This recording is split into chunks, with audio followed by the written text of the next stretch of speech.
Petrol diesel ధరలు పెంపుకు నిరసనగా తూర్పుగోదావరి జిల్లా మండపేటలో వైసీపీ ఎమ్మెల్సీ తోట త్రిమూర్తుల ఆధ్వర్యంలో నిరసన చేపట్టారు. వైసీపీ ఆఫీస్ నుంచి మెయిన్ రోడ్డు మీదుగా ఎంఆర్ఓ ఆఫీస్ వరకు ర్యాలీ కొనసాగింది.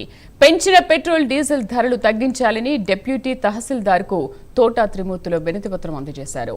ఎన్నికలకు ముందు డీజిల్ పెట్రోల్పై రూపాయి కూడా పెంచమని చెప్పిన కూటమి ప్రభుత్వం ఇప్పుడు మాట తప్పిందని మండిపడ్డారు.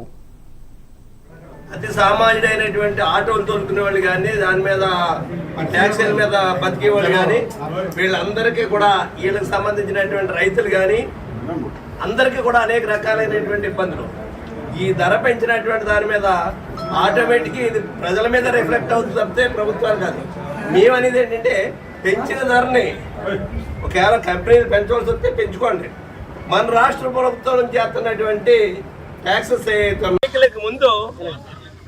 ఎన్నికలకు ముందు ఇదిగో డీజిల్ పై కానీ పెట్రోల్ పై కానీ ఎట్టి పరిస్థితుల్లోనే రూపాయి కూడా పెంచమని చెప్తున్నటువంటి లోకేష్ గారు ఎన్నికలకు ముందు పెంచడమే కాకుండా తగ్గిస్తామని కూడా చెప్పారు.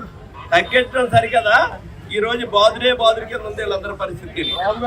అంటే ఎన్నికలు అనేటువంటి వస్తున్నాయని చెప్పేసి ప్రజలను మోసం చేయడానికి వాళ్ళ యొక్క బలహీనత మీద ఒక మేనిఫెస్టో రిలీజ్ చేసి దుర్మార్గమైనటువంటి సాధ్యం కానటువంటి అనేక హామీలు చెప్పి ప్రజలు మోసం చేసే అధికారంలోకి వచ్చినటువంటి ప్రభుత్వం ఇచ్చినటువంటి హామీలు అరకొరగా ఏదో 2-3 కార్యక్రమాలు చేసామని చెప్పడం కోసం చేశారు తప్పితే వాళ్ళకి చిత్తశుద్ధి అనేటువంటిది లేదు అని చెప్పడానికే ఈరోజు ప్రజలు ఎంత పెద్ద ఎత్తున ఈ కార్యక్రమంలో పాల్గొనడమే.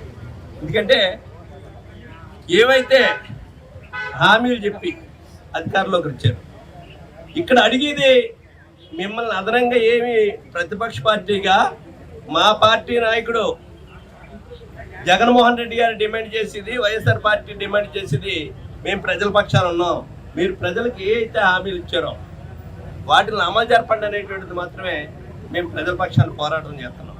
అంటే అధికారంలోకి వచ్చాం కదా ఇంక ఏమైనా పోయినా పర్లేదు 5 సంవత్సరాల్లో పడి ఉంటారని ప్రజలు అనేటువంటి ఉద్దేశంతో ఒక దుర్మార్గమైనటువంటి ఆలోచన.